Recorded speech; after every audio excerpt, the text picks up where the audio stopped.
আজকে আপনাদের সামনে এমন একটা খবর দেখাবো যে খবরটার জন্য আপনারা সকলে প্রায় অপেক্ষা করে বসে রয়েছেন। দেখুন, আপনারা জানেন যে গতকাল বৃহস্পতিবার শেষ হয়ে গিয়েছে কিন্তু খসড়া মানে এই এনুমারেশন ফর্মের ডিজিটাইজেশনের প্রক্রিয়া, এবং এরপরে শুধুমাত্র এই খসড়া তালিকায় আপনাদের নাম, আমার নাম, সকলের নাম রয়েছে কিনা এটাই দেখার পালা।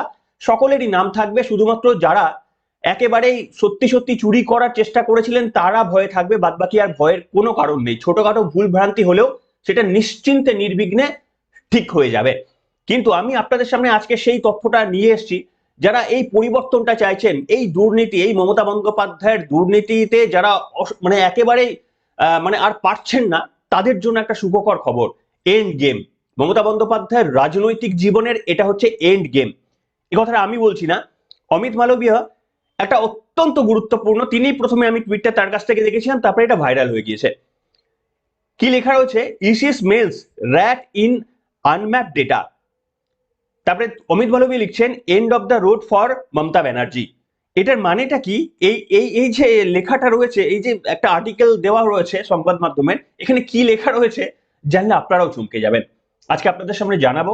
1.5 কোটি নাম, 1.5 কোটি নাম কার্যত নির্বাচন commission, they are expecting that 1.5 crore there should be a mismatch between 2025 and last time এশায়া 2002।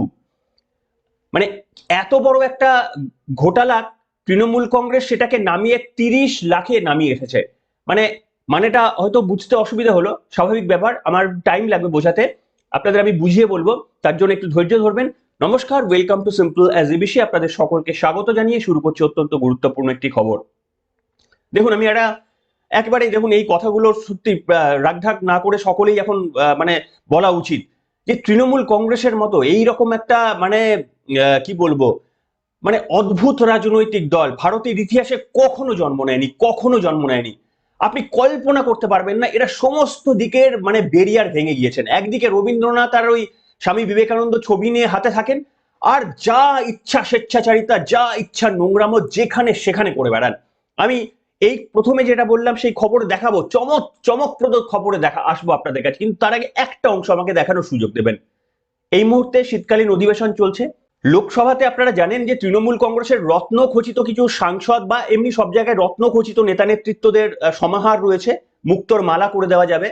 তার মধ্যে অনেকেই কল্যাণ বন্দ্যোপাধ্যায় থেকে সৌগত রায় থেকে শুরু করে মহামৈত্র থেকে শুরু করে, কার নাম বাদ দেবেন, মদন মিত্র, এমএলএ এমপি নিয়ে রত্ন খচিত একেবারে দল একটা। সেখানে মহামৈত্র কি করেছে জানেন? সংসদের মধ্যে বসে, লোকসভার মধ্যে বসে ই সিগারেট খাচ্ছেন, এবং ডেলি নাকি তিনি এই শীতকালীন অধিবেশনে তিনি ই সিগারেট খান। আর এখানে নেতাজি, গান্ধীজি, এই ওই হ্যান ত্যান মুখে বুলিয়ে ওড়ান, ওখানে গিয়ে ভাবুন ওই পবিত্র জায়গার মধ্যে ই সিগারেট খাচ্ছেন। যে ই সিগারেট গোটা দেশে ব্যান, অনুরাগ ঠাকুর সেই বক্তব্যটি স্পিকারের সামনে নিয়ে এসেছেন। একবার বক্তব্যটা শুনে দেখুন যে তৃণমূল কংগ্রেসের মতো এইরকম একটা অদ্ভুত রাজনৈতিক দল, আমি আরো অনেক কিছু দিতে পারতাম, কিন্তু ভদ্রতার খাতিরে তাদেরকে আর বেশি বিশেষণ দিতে আমারও সম্মান চলে যাবে বলে দিলাম না। শুনুন অনুরাগ ঠাকুরের এই বক্তব্যটা একবার শুনুন।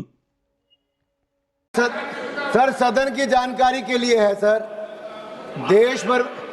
देश भर में ई सिगरेट बैन हो चुकी है, क्या सदन में आपने अलाउ कर दी है? नहीं, कोई मान्य सदस्य को कोई भी सर टीएमसी के सांसद पी रहे हैं सर, टीएमसी के सांसद सर कई दिनों से लगातार बैठ के पी रहे हैं सर, कोई भी मान्य टीएमसी के सांसद पी रहे हैं सर चेक कर, नहीं सर आप चेक करवाइए सर। एक मिनट व्यवस्था सर, सदन में अगर सिगरेट पीना अलाउ कर दिया है, एक मिनट प्लीज। मैं सभी मान्य सदस्यों से पुनः आग्रह करता हूं, हमें संसदीय परंपराओं और संसदीय नियमों का अनुपालन करना चाहिए। कोई भी मान्य सदस्य कभी भी ऐसा कोई विषय मेरे पास आएगा तो निश्चित रूप से इस पर मैं निश्चित रूप से कार्रवाई करेंगे। শুনলেন? এটা কি বলবেন, ভাবতে পারেন একজন সাংসদ, মহিলা সাংসদ বসে নিজেকে কতটা স্বেচ্ছাচারী মনে করলে, যেটা পীঠস্থান, যেখানে আইন তৈরি হয়, যেটা মাথায়, সংবিধানকে মাথায় নিয়ে ঘোরেন, আর সেই সংবিধান যেখানে অ্যামেন্ডমেন্ট হয় সেই জায়গাতে গিয়ে সিগারেট খাচ্ছেন, ই সিগারেট খাচ্ছেন। মানে কল্পনা করতে পারেন আপনারা এত একটা মানে নোংরা রাজনৈতিক দল এবং তাদের যারা এরকম রয়েছেন, কিছুদিন আগে তার বিরুদ্ধে গুরুতর মারাত্মক অভিযোগ, তিনি টাকার বিনিময়ে নাকি মানে ক্রেডেনশিয়াল বিক্রি করেছিলেন, এখনো তার ইয়েতে মামলা চলছে। যাই হোক, আমি এবার ফিরে আসি। আপনারা কমেন্ট করবেন, দয়া করে কমেন্ট করবেন। আর একটা আমার রিকোয়েস্ট, আপনারা দেখছেন অনেকে সাবস্ক্রাইব করছেন না, দয়া করে যারা রেগুলার দেখেন, আমি জানি তাদের ভালো লাগে, কিন্তু আমাদেরও একটু যাতে হেল্প হয়, একটু সাবস্ক্রাইব ডেলি যারা করেন একটু করুন, এটা আমাদের জন্য একটু উপকার হয়। এবার আমি আপনাদের সামনে ওই জায়গাটায় নিয়ে যাব। এই যে ঠিক আপনাকে যে স্ক্রিনশটটা দেখাচ্ছি না, আপনি হয়তো পড়তে পারছেন না, এই স্ক্রিনশটে কি লেখা রয়েছে আমি পড়েছি, প্রত্যেকটা লাইন পড়ে আপনাদের সামনে আমি বলছি। আপনারা চাইলে যদি কখনো জোগাড় করতে পারেন বা এটাকেও স্থির করে দাঁড় করিয়ে আপনি পড়ে নিতে পারেন। এখানে কি বলছে জানেন, যে ইলেকশন কমিশন তাদের অনুমান ছিল 2002 এর এসআইআর এর সঙ্গে বর্তমান এই যে এসআইআরটা হচ্ছে, কমপক্ষে তাদের ডেটা অনুযায়ী পশ্চিমবঙ্গে 1.5 কোটি, কমপক্ষে 1.5 কোটি মানুষ লিঙ্ক করাতে পারবেন না, কমপক্ষে। এটা নির্বাচন কমিশনের মানে মৃত ভোটার এরা নয়, মৃত ভোটার, ভুতুড়ে ভোটার, ডবল এন্ট্রি ভোটার, সেটা নয়। সেটা তো 57 লক্ষ বাদ চলে গেছে, এটা বাদ দিলাম, এটা 57 লক্ষ বাদ দিয়ে এর পরেও নির্বাচন কমিশন আন্দাজ করেছিল তাদের নিজস্ব প্রযুক্তি ব্যবহার করে কমপক্ষে 1.5 কোটি, এটা আমি আপনাদের আগেও বলেছিলাম যে কমপক্ষে 1.5 কোটি নাম এটা লিঙ্ক করানো উচিত নয়, মানে তৃণমূল মানে পশ্চিমবঙ্গে লিঙ্ক হবে না, এটাই তারা এক্সপেক্ট করেছিলেন। কিন্তু গতকাল যখন এটা শেষ হয়ে গেল, মানে এনুমারেশন ফর্ম আপলোড করা বিএলওদের কাজটা যখন শেষ হয়ে গেল, তখন দেখা যাচ্ছে মাত্র 30 লাখ নাকি লিঙ্ক হয়নি। একটা অদ্ভুত ডেটা বেরিয়ে এসেছে, যেটা এক্সপেক্ট করা হচ্ছিল 1.5 কোটি, সেটা মাত্র 30 লাখ। অর্থাৎ নির্বাচন কমিশন অত্যন্ত সাসপেক্ট করছেন যে বাকিদের কাউকে বাবা বলে, কাউকে মা করে, কাউকে দিদিমা করে, কাউকে ভাগ্নি করে এরকম ভাবে পাঠিয়ে দেওয়া হয়েছে। এইটার হিসেবে তারা কেন এটা বলছেন, মানে প্রথমত তাদের এইটা একটা ম্যাচ করলো না নাম্বারে। দ্বিতীয়, তারা দেখছেন যে এই যে ভুল করতে গিয়ে, যে ধরুন আমি বাংলাদেশি, আমার কাউকে একটা লিঙ্ক করে দিচ্ছি কোনো একটা বাবার সঙ্গে, আমি বলেছিলাম না আপনাদের যে 93 বছরে বাবা হয়ে যাচ্ছে কিংবা 82 বছরে মা, তো এই লিঙ্কটা করতে গিয়ে কি হচ্ছে, তারা যাকে পেরেছে নিজের বাবা মা হিসাবে যুক্ত করে দিয়েছে। নির্বাচন কমিশন দেখছে যে এমন ওরা তড়িঘড়ি ভাবে কাজটা করতে গিয়ে যা করেছে, যে যার বয়স হচ্ছে 60 বছর, যাকে লিঙ্ক করেছে বাবা হিসাবে তার বয়স হচ্ছে 50 বছর, ঠিক আছে, যার বয়স হচ্ছে 44 বছর, যাকে লিঙ্ক করেছে তার বয়স হচ্ছে হয়তো 28 বছর। এই রকম ভুল ডেটা তারা বুঝতে পেরেছে, এরকম একটা সাসপিশিয়াস। নির্বাচন কমিশন বলেছে দেখুন, ওরা তো মানে জানে এটা ইম্পসিবল, তাও বিএলওদের বলেছে যে তোমরা বাড়ি বাড়ি গিয়ে এটাকে দেখো, এটাকে গিয়ে বিবেচনা করো। আপনাদের একটা আমি খবর দিয়ে রাখি, নির্বাচন কমিশন কিন্তু আর টাইম এক্সটেন্ড করেনি।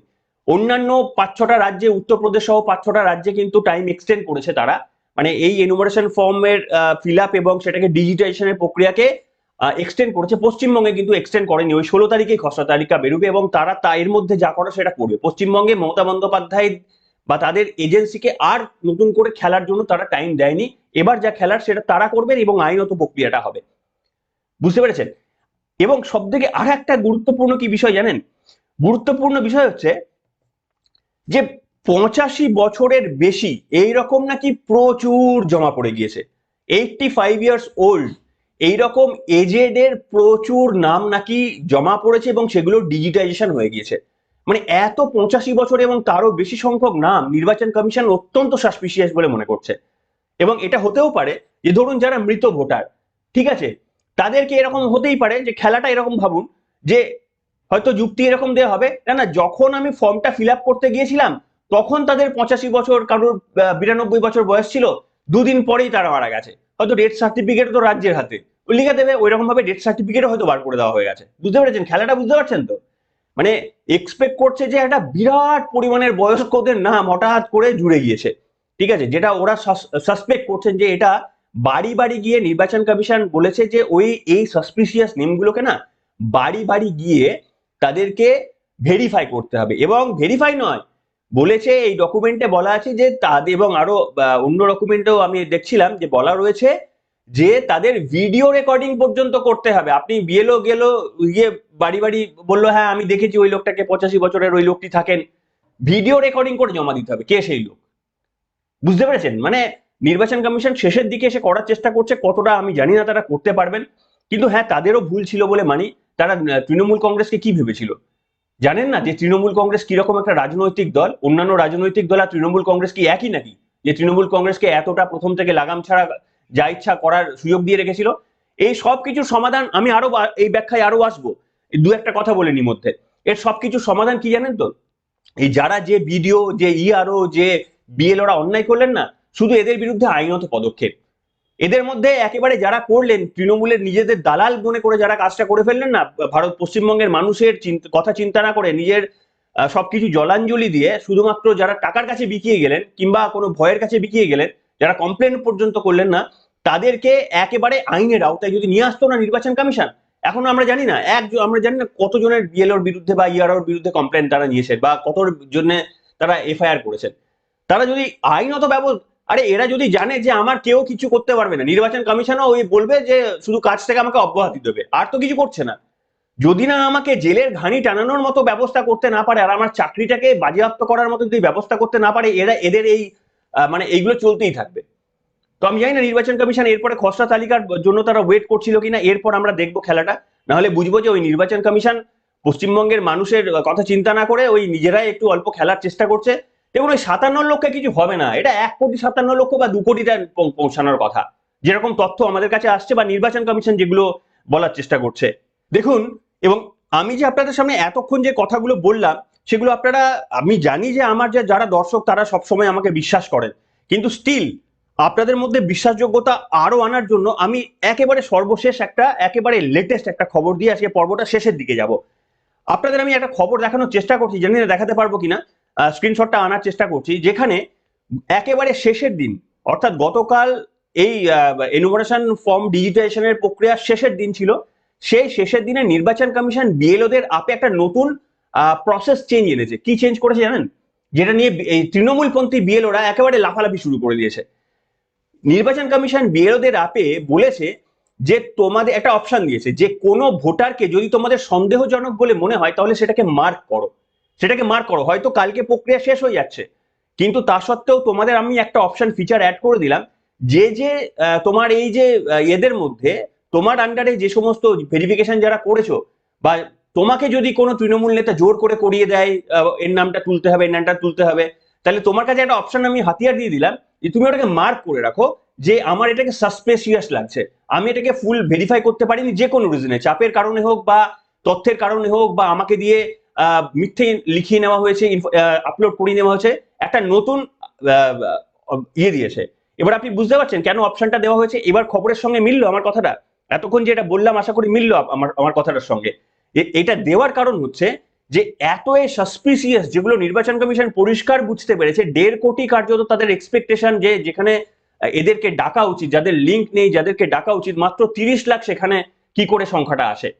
তো সেই জন্য নির্বাচন কমিশন এদেরকেও বাঁচার শেষ একটা সুযোগ দিয়েছে ভাই। বিএলওরা যদি কেউ শুনে থাকেন বা তাদের আত্মীয়রা যদি কেউ শুনে রাখেন, কান খুলে শুনে নেবেন যে নিজের চাকরিটাকে বাঁচাতে হবে। তৃণমূল কংগ্রেসকে জেতানোর জন্য নিজের চাকরি খুইয়ে নিজের পরিবারকে পথে বসাবেন না দয়া করে, কারণ তৃণমূল কংগ্রেস আপনাদের কিচ্ছু দেখতে আসবে না। তৃণমূল কংগ্রেসের সুবিধার্থে যেটুকু করা দরকার সেটুকু তারা করবে, কিন্তু আপনাকে দেখার জন্য তারা আসবেন না। কাজে নিজের সরকারি চাকরিটি এই বছর খোয়ানোর মানে অভিপ্রায় রাখবেন না। পশ্চিমবঙ্গের অবস্থা এমনিই খারাপ, আর দ্বিতীয় কোনো চাকরি এখানে জুটবে না। ব্যাঙ্গালোর হলে তবু বলতাম যে সরকারি চাকরি গেলে দ্বিতীয় একটা চাকরি জুটবে। তো যাই হোক, তো এখানে আপনারা নির্বাচন কমিশন এই যে অপশনটা দিয়েছে বিএলওদের, তারা সন্দেহভাজন যদি কোনো ভোটারদের মনে হয় যে এদের ডবল চেকের প্রয়োজন বা এরা সাসপিসিয়াস বা এদের কাছে বিএলওরা দে আর নট কনফার্ম, এরম যদি কোনো সিচুয়েশন হয় তাহলে ওরা মার্ক করতে পারে, মার্ক করে ইলেকশন কমিশনকে জমা দিতে পারে। আর সেই তথ্যটা ইলেকশন কমিশন ডবল ভেরিফিকেশন করবে, হয়তো আরো টাইম লাগতে পারে তার জন্য, সেই ডবল ভেরিফিকেশনও তারা করবে। এই আপনাদের সামনে পুরোপুরি খবর রাখলাম। এরপরে প্রথম ধাপ শেষ হলো। প্রথম ধাপে শেষ পর্যন্ত 57 লক্ষর কাছাকাছি নাম খসড়া তালিকা থেকে মানে কি বলবো, ওই নামগুলো মৃত voter, duplicate voter, double entry voter, এই সমস্ত নাম বাদ গেছে। তারপরে আপনাদের এই পুরো বললাম যাদেরকে নতুন ভাবে ডাকা হবে, ডাকাটা কাদের হবে, ওই হচ্ছে একটা বিরাট মানুষ। আমি আপনাদের আজকে বলে দিচ্ছি তার মানে কি হলো। কমিশন 1.5 কোটি মানুষকে এক্সপেক্ট করছিল যে এদের নাম লিঙ্ক হবে না। তৃণমূল মানে এই যেটা হয়েছে 30 লক্ষ, তার মানে এটাকে যদি বাদ দেন 1,20,00,000 কাছাকাছি খসড়া তালিকায় নাম এদের থাকবে হয়তো, কারণ নাম তুলে দিলে নাম থাকবে। এবার কিন্তু এদেরকে ভেরিফিকেশনের জন্য একটা বিরাট অংশের পশ্চিমবঙ্গের মানুষেরকে কিন্তু আবার ডাকা হতে পারে। এই যে 85 বছরের বৃদ্ধের লিস্ট, তাদেরকেও কিন্তু ডাকা হতে পারে। তৃণমূল কংগ্রেস নতুন রাজনীতি শুরু করবে যে দেখো এত বৃদ্ধ হয়ে গেছে তারপরেও তাকে ডাকছে, তাকেও হেনস্থা করছে, আর তাদের তো ডকুমেন্ট বানিয়ে দেওয়ার জন্য তৃণমূল কংগ্রেস রেডি হয়ে রয়ে গিয়েছে। এরপরে পশ্চিমবঙ্গে আরো একটা বড় খেলা শুরু হতে চলেছে। প্রথম অধ্যায় যা দেখলেন, দ্বিতীয় অধ্যায়টা আরো বেশি কি বলবো, মানে অনেক বেশি উত্তেজনাপূর্বক হতে চলেছে। কিন্তু আমাদের জন্য এত উত্তেজনা বাবা ভালো লাগে না। গণতন্ত্রের মধ্যে উত্তেজনাটা ঠিক নয়, কিন্তু তৃণমূল কংগ্রেসের আমলে আমাদের উত্তেজনা হতে হতে আমাদের জেনারেশনটাই পেরিয়ে গেল। আমি তখন ছোট ছিলাম, কলেজে পড়তাম যখন তৃণমূল কংগ্রেস এসেছিল। আজকে আমার চুল পেকে গেল, এখনো তৃণমূল কংগ্রেস। জানি না এরপরে মানে আমার পরবর্তী জেনারেশনে চুল পেকে যাবে, তখনও তৃণমূল কংগ্রেস থাকবে কিনা, মানে তখন এখানে তো আর থাকতে পারবে না, অন্য রাজ্যে অন্য দেশে পালাতে হবে। যাই হোক, আপনাদের মতামত লিখে জানাবেন। যদি প্রতিবেদন ভালো থাকে তাহলে দয়া করে যারা দেখছেন, শুধু সাবস্ক্রাইবের একটা বাটন রয়েছে, ক্লিক করে দিলে আপনার হয়তো কিছু না, কিন্তু আমার জন্য ওটা অনেক। একটা কমেন্ট, একটা লাইক, এটাও আমার জন্য অনেক, তার কারণ এটা ইউটিউবকে মেসেজ দেয় যে আপনারা আমাকে পছন্দ করছেন। এনিওয়ে, আপনাদের মতামত লিখে জানাবেন। Good bye.